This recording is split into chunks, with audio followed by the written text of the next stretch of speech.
While we're all celebrating the new month, we all received a distress call about my cousin's sister, a very loving one at that lost her husband far away in Ogun State. And it's someone we love so much and someone that is always turning up for us. Immediately, my elder sister and I had to hit the road. Thank God my husband was around to take us on that day. We went with our auntie, and yeah, this was us in Ogun State already. At this point, we're moving around making preparation for the man to be buried. They were digging the grave, so we went to check up on it. He's not a Muslim, but due to some personal reasons and his health condition before he passed, we had to bury him immediately. We had to wait for his church members to arrive before we commenced the burial, so we sat by the side of his compound and they offered us sugarcane, which was cut off from his backyard. There were lots of them and lots of beautiful plants in this land. So we're waiting at this point for their church members to arrive before we could commence the burial ceremony. And this was my auntie and one of my uncles preparing the casket, and in no time the church member arrived. Other members in the communities came around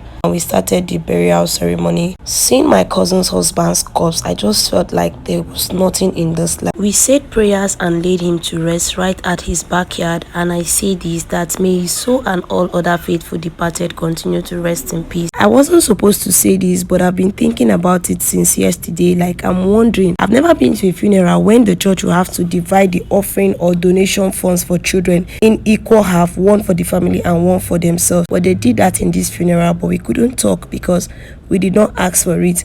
Immediately after this man was laid to rest, we had a brief family meeting with my cousin's sister and other of my cousins that were around, because majorly we had over 10 family members here, which is mostly not usual because we all stay apart, and because of business, jobs and the rest, we don't get to see this often.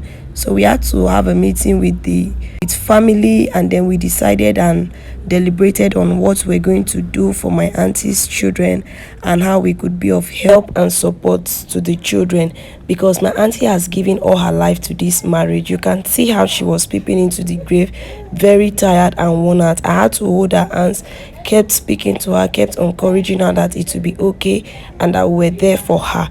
And honestly, I pray that God will give each and every one of us the grace, the strength to be there with her, to support her. When he was finally laid to rest after the meeting, we hit the road to go back home, and I kept making videos questioning myself about so many things, wondering what life is all about. Couples, to me, if I were to be God, which I am not, I wouldn't put couples apart from each other, and if they will have to leave this world, they should leave this world together at old age.